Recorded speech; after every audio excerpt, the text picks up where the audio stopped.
Hi. Because you're listening to this podcast, you know exactly how powerful a good podcast really is and how important the right guests are. And that guest could be you. The show today is sponsored by speakonpodcasts.com. They're the world's leading podcast booking agency for B2B and tech brands. And they get people like you on podcasts like this. Find out exactly how good they are by going to speakonpodcasts.com/leader. Fill in the form and they'll send you 3 podcasts that you should be on. Fuel your brand on podcasts. speakonpodcasts.com/leader.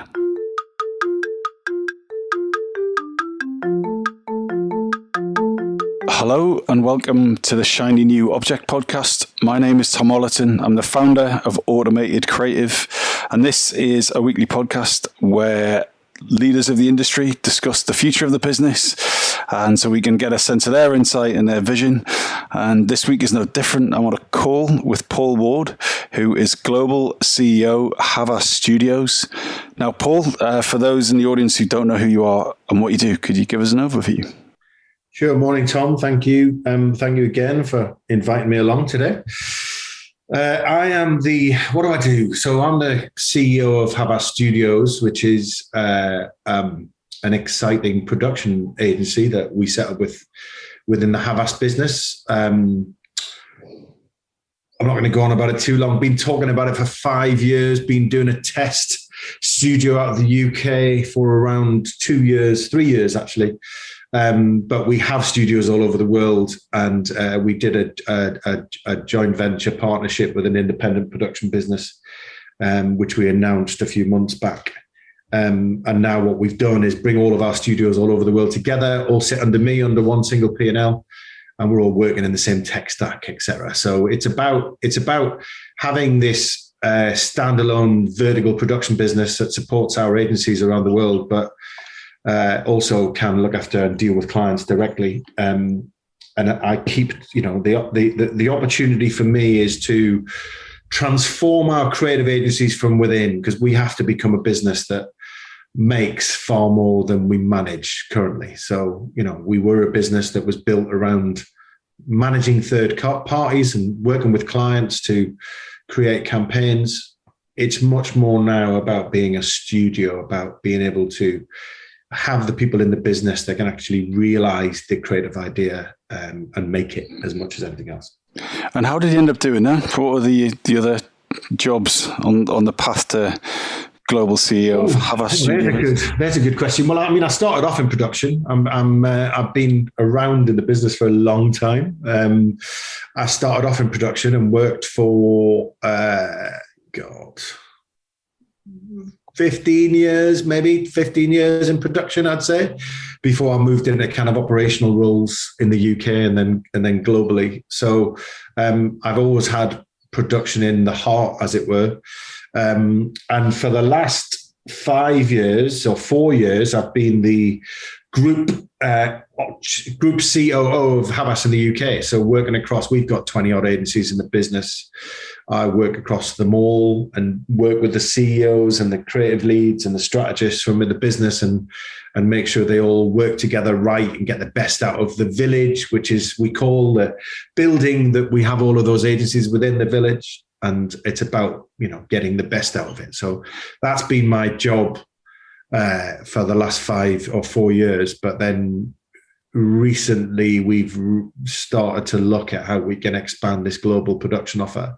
And it's something I've just kind of naturally stepped into. So you've got to this elevated position in the industry, which is fantastic, but I'm assuming there was a few broken eggs along the way. What are those sort of biggest screw-ups that you remember in your career that have made you the man you are today? Well, first of all, there's a lot of them.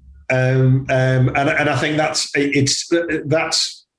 genuinely made me who I am, I would say. I mean, I've definitely made a lot of mistakes in the past, and it's about dealing with them. It's interesting. We're talking the day after England were knocked out of the Euros, or not knocked out, or lost the Euros final. And, all the narrative over the next few weeks, months will be around learning from the mistakes. And I think that's it's what you naturally learn as you grow up in be it business or sport. I would say, I mean, I've probably got 2 or 3 tent pole fuck ups over the years. My biggest ever in my career probably happened in the first few years of my career, and it genuinely woke me up. I worked in an advertising agency in Newcastle, as you may have noticed from the accent, similar accent to yours. I worked in an agency from Newcastle. It was the best job I'd ever, I dreamt of getting that job. I was so excited about having that job. But I was in my early 20s and a bit daft and, out every night, and some nights out for 2 or 3 nights on a trot. And work kind of took second place to my life. And I know I was young, but I one day added a couple of zeros by mistake. I can't remember whether I added or took it away, but I exposed the business I was in to a very big write-off, and got into a lot of trouble. Nearly got fired. Pretty much was out the door, but managed to charm my way back in. And I did genuinely sit down after that and think, actually, work needs to come first. And I don't mean that I kind of pivoted and became the most boring man in the world, but I did start to think about, I started to make decisions around what was happening the next day in the office. And I think as I got older, I definitely did certainly start to think, well, hang on a minute, it's Wednesday night. Yes, there's a big party in the office, but I'm presenting to XYZ tomorrow morning, so maybe I should take it easy. And I definitely did start to think more about my professional career than anything else. But equally, I think I got much better at recovering after a night out as well. Yeah, but it makes me wonder a lot. I don't know why recently, but how many opportunities you miss out on being hungover. I mean, I was cut from a similar cloth, albeit that had a very different career path. But it's quite easy for us to say at a certain age and say, well, maybe you shouldn't go out and get hammered every night of the week because, your work will be worse, your breath will be worse, your career will be worse. But then what else, are you really going to stop doing that in your mid-20s? How would you advise people in that situation to strike the right balance? Because obviously part of our industry is networking and being out and being amongst it and forging those connections. But then how much is too much? And, where do you look to your team to draw the line? I think that's it. It's balance, right? I mean, honestly, we have you been, Tom, have you been to our office? Have you been to HK? Oh, yeah, lots of millennials in pink trousers and pictures of basketball and spray paint. And there's probably a barista somewhere. I'm at a guess, there. Am I right? There's no spray paint. There's definitely pink trousers. There's a bucket hat or two. It used to be caps. It's now bucket hats. No, but I mean, it's the reason I ask. It's like it's a beautiful building. It's very cool. It's you walk in there and you feel 7 foot tall. But we moved into there 4 years ago, and sorry, there you go. Teams calling. It always happens, doesn't it? We moved in there a few years ago, and we really struggled at first to get everybody to integrate. We talk about the village, and the power of the village is getting the best out of all of the agencies that are in that village.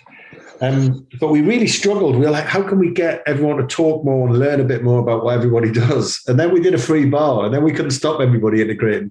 It was like, right, that's what we've been missing. It's just a free bar. That gets everyone talking, maybe a bit, too much. But it is, I mean, it's balance. It's all about balance, right? I remember having recently, actually, oh God, I sound like such an old twat saying this, but I was like, I remember, you lot, you're all a bit different now. You all seem to go home early. We used to leave work at 7 or 8, go to the pub, stay at the pub till God knows what. Then we'd go to a club, then we'd go somewhere else, and then we'd all get up in the morning, come in and start work all over again. And she said, oh no, we still do that. We just don't invite you. But I think, you can... I feel like having been in this business for such a long time, and having seen quite a few very good people either struggle or go off the rails, I feel like I would be able to see the signs nowadays. But then again, God knows. But I think it's a balance, as you say. It's about it's like managing a teenager, isn't it? If you go over, if you complain about it too much, they're going to ignore you. So I think it's just, for me, is work has to come first, because that's your career. And if and I don't mean that it comes first against ahead of family and stuff like that, but it's just like, you have to think, when you're making decisions, think about work as one of the first ones. So when you've departed this industry and people are writing your career obituary, as it were, and they are saying all the things about you that they're going to say, what is it that you want them to be saying about you? How do you want people to remember your career, and other than just the free bar, I assume?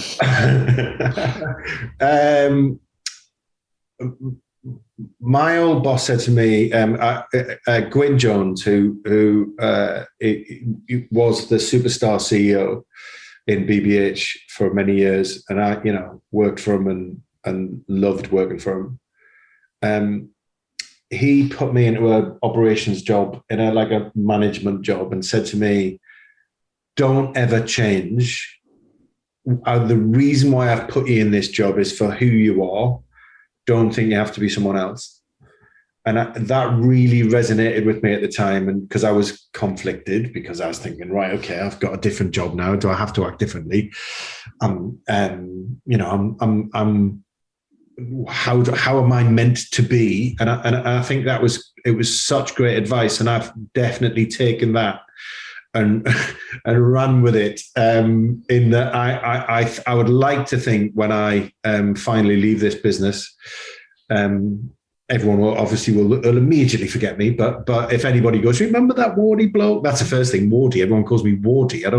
I get introduced to clients and everybody from my, every client, every member of the family, everybody calls me Wardy, which is quite hilarious. But I'd like to remember as someone that never changed. I didn't reinvent myself. I didn't try to be somebody else. I'd just been me. And some, hopefully most, love it. Hopefully not many hate it. But I haven't got an edit switch. I'm very brutally honest with myself and with my colleagues. I say what I think, and I'd like to think most of the time it makes sense. So just before we move on to your shiny new objects, I'm curious to know if you have a silver bullet bit of marketing advice. What is that quip or quote or mantra that you find yourself sharing with your team most often? Well, I'll tell you two, actually. I'll tell you one funny one, just because I decided at one stage in my career, 10 years ago now, it is probably close to 10 years ago, I decided I'm going to move to Australia. And a really good mate of mine said to me, "The thing is, you're not ready to go to Australia yet. The work's not amazing. You won't look at the work, you'll look out the window." And I went and spent a few years out there. I kind of understood what he meant, and I wasn't ready to. It's as beautiful as Australia is, and yes, of course, there are some lovely clients, and they do some lovely work. But I did realise very quickly that I was missing the Premier League, as it were. So I did come back for that reason.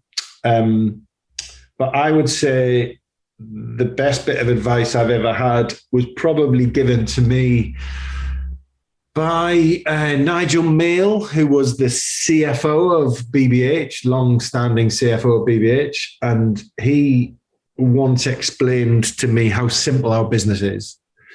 And lots of people try and make it complicated. And there's genuinely lots of people try and add smoke and mirrors and try to make it complicated. But it was, and I stress was, because it has changed recently. I'll explain why I think it's changed recently. But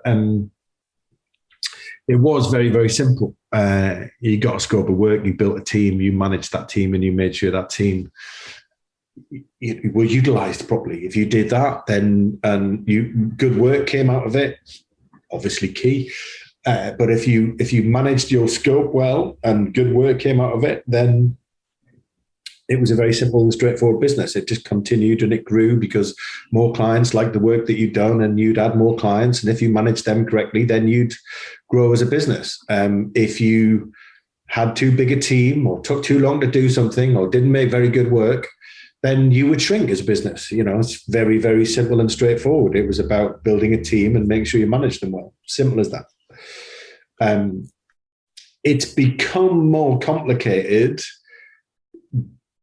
because there's now a genuine science to it. And I mean, there's still all the power of creativity in that. I'm never going to argue that, but there is an added science to it that requires investments in tech and stuff like that, which has meant it's a more complicated business. And it's not as kind of simple and straightforward as it used to be, but still very enjoyable.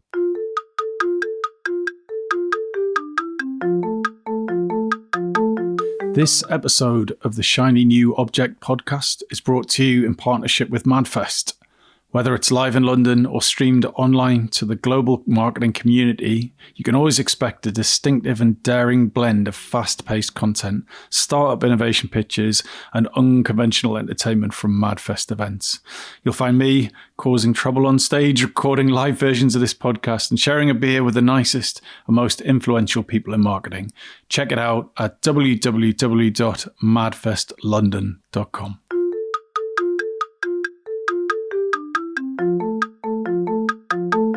So we're at the halfway stage now, and we're going to talk about your shiny new object, which has one of the oddest titles we've ever had. But hopefully you'll explain this. But you have good work building the memory structures there. Very clever.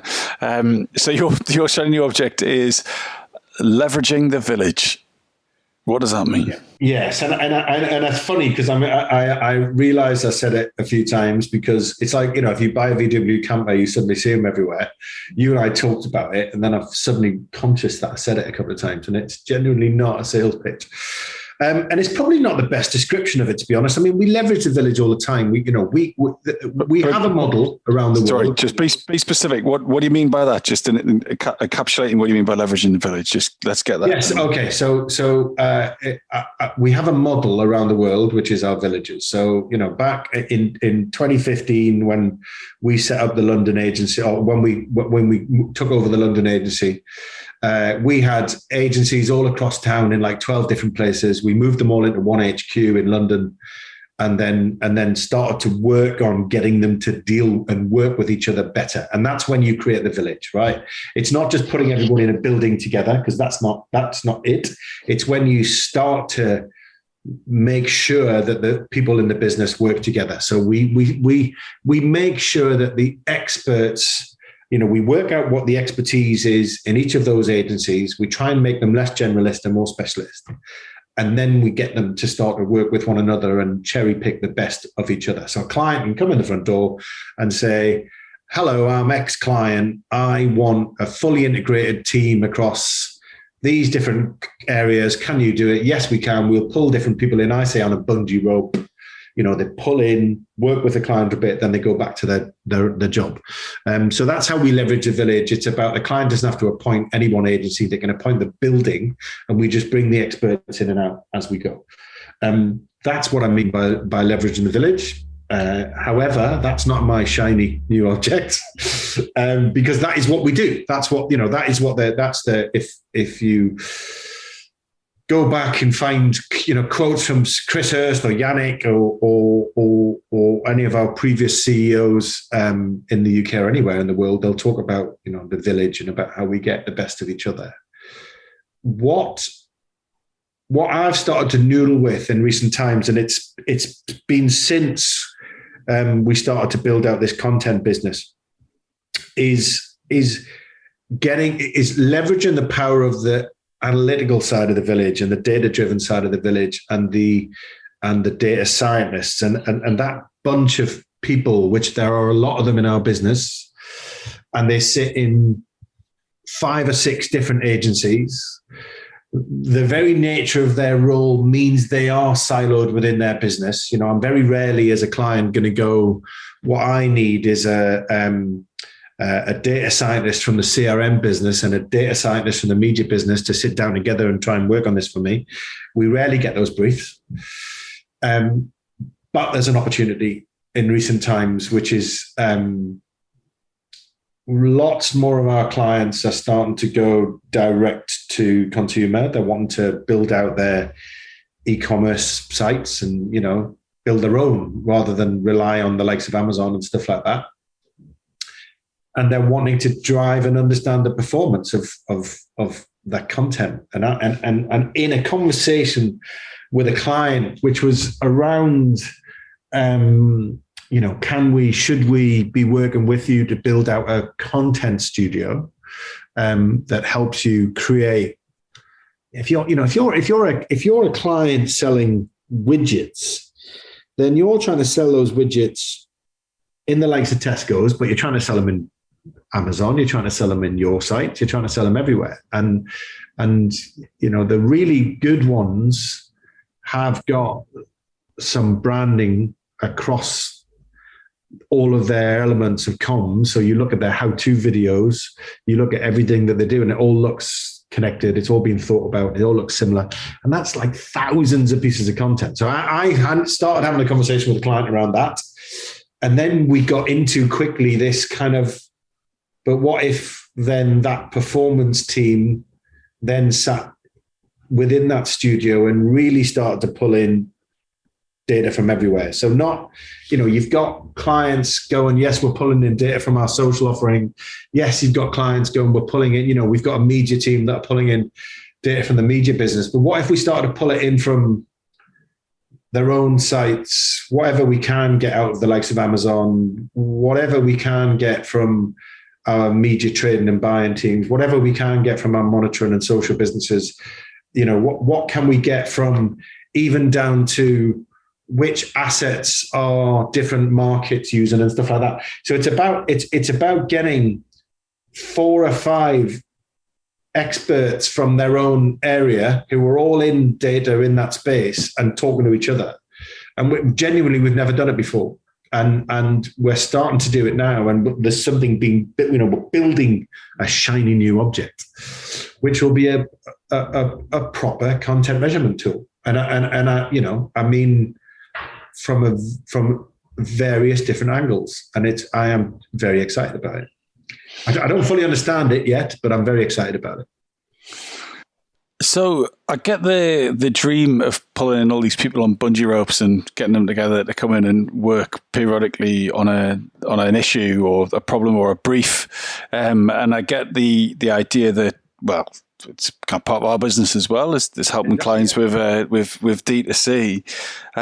But isn't the best solution just the client to do all that themselves? Have an absolutely bulletproof.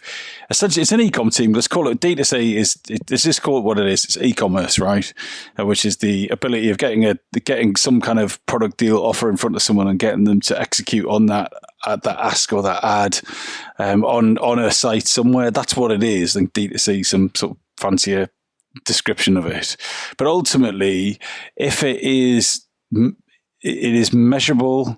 It's about clicks. It's about volumes. It's, you know, there's arguably not that much art in some of it. Shouldn't that be with an elite e-com team within the brand itself? Yeah, it should. And funnily enough, that was the conversation I was having with client X, as it were. I mean, it's not, you know, I'm not daft enough to think that any client's going to go, hang on, some kind of spouty Geordie waving his arms around, I'm going to believe him and throw everything into one basket with him. It's never going to happen. No, it's not. So it was around going, I mean, it was a really interesting conversation because it started off by around the frustration around her demanding innovation from one of her teams that worked for us. And that's how I ended up in the room, because she'd been asking for more innovation and didn't feel we were giving her it. And I mean, I know it's a hard ask sometimes. But it sometimes takes somebody at my level, which sounds like wanky. I don't mean to say that, but somebody who sits above it and can look across the businesses rather than be in the silo of any one agency. To go, hang on a minute, the question that she's asking is bigger than that one single agency. It's yes, she can build a shit hot e-commerce team, and they will really start to be able to leverage a lot of areas, but actually there will be areas that they don't understand. And inevitably, because I've got 21 agencies in our building, or 20, whatever, I never 20 something agencies in our building, we will have people somewhere that work in part of the business that actually can add value to them. Now, maybe they could just go and get it, but from somewhere else. I'm sure they could, but they work with us and we've got it. So why don't we offer it? So it is genuinely about me creating, I've got a global production business.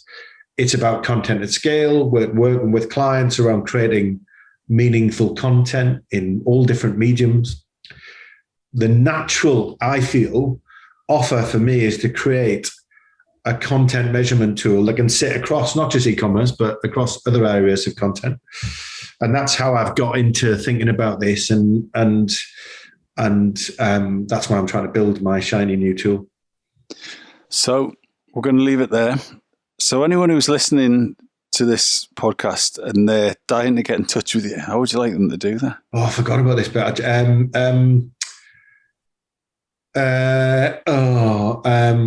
Well, go on, share your email, Paul. My email is paul.ward@havas.com. So that's reasonably straightforward. And on Twitter, I am Toon Paul Ward. You're not. Tell me you're not. I am. And if someone wants to write to you, what captures your attention? Well, I'm sure, like you, Tom, I get hundreds of people writing to me on LinkedIn in particular on a daily basis, and I very rarely read them all because there's so many. Certainly not, hey, Paul, how are you? We haven't, when people try and befriend you through, what would catch my eye? Now I'd say, I heard your podcast and I think I've got something for you. I read through them all, and if something really jumps out, I do follow up, but I feel 95% of the stuff that I get sent is just delete. Well, I always think that it's like dating, right? You need most of your dates to be awful for the one really good one to stand out, right? That's a very good call, yeah. Yeah, very true. Well, Paul, I don't think I feel comfortable enough calling you Wardy, but either way, Paul, Wardy. You can call me Wardy. Thank you so much. Thanks, mate. I really enjoyed it.